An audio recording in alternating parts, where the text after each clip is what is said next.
we're here. Like, Yeah. I am in the Galapagos right now.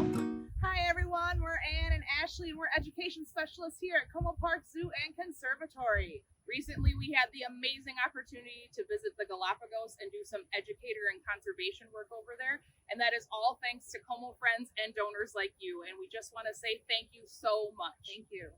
When we were working with the tortoises in the Galapagos National Park, we were measuring and weighing the tortoises, and then we were also checking them for trackers to see, because we were giving actual data. Like, this wasn't just like a tourist fun thing.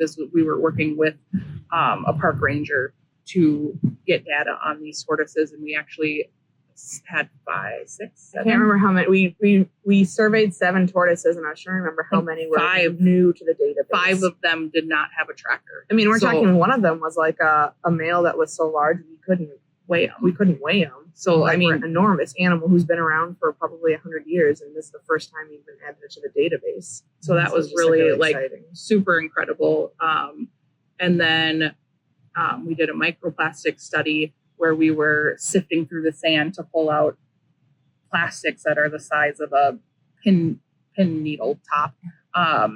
And so looking at the impact, because we were on this beach that is just pristine. Like, when you're walking on it, you're like, this is amazing. Like, it's so gorgeous.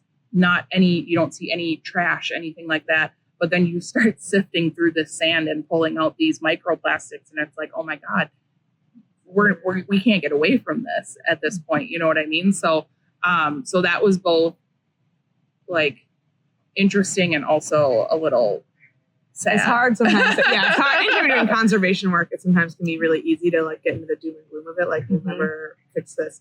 So yeah, it's like a very up and down emotions. You know, like we went out and did the invasive snail survey and removed invasive snails, and it's like, yeah, we're getting rid of these snails, but also the group before you found 600 snails. You know, it's like, oh God, like, and this is just snails in like one spot that they're trying to prevent from going anywhere else, and just all the challenges that are involved with that kind of thing.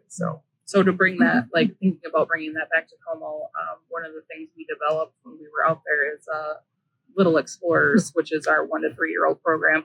But we thought that would be a really fun way to bring it back to Como. And especially, I always say, like, you want to start them young. Like, you want to get them caring about conservation early on in life. The earlier, the better. If you can teach them not to throw their sucker wrapper on the ground and put it in the garbage right away, awesome. Like, so we came up with a bunch of little activities. Galapagos adventure for the theme. Little activities that mimic what we did in the wild. So, you know, I'll have a bin of sand with little pieces of plastic in them that they'll sift, and we'll also have pictures of us doing that.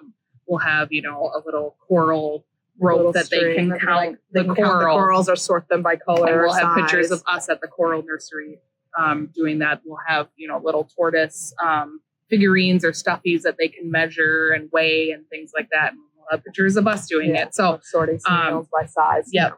So different things that we'll bring back. The animal that I was most excited about to see was the blue-footed booby. Okay, blue-footed booby. Yeah, blue-footed booby. Yep. Okay.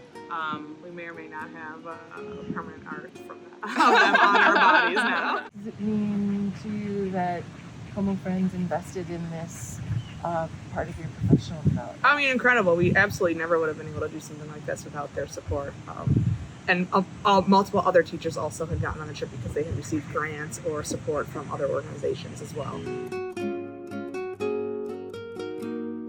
Thank you for supporting Como Park Zoo and Conservatory on Give to the Max Day.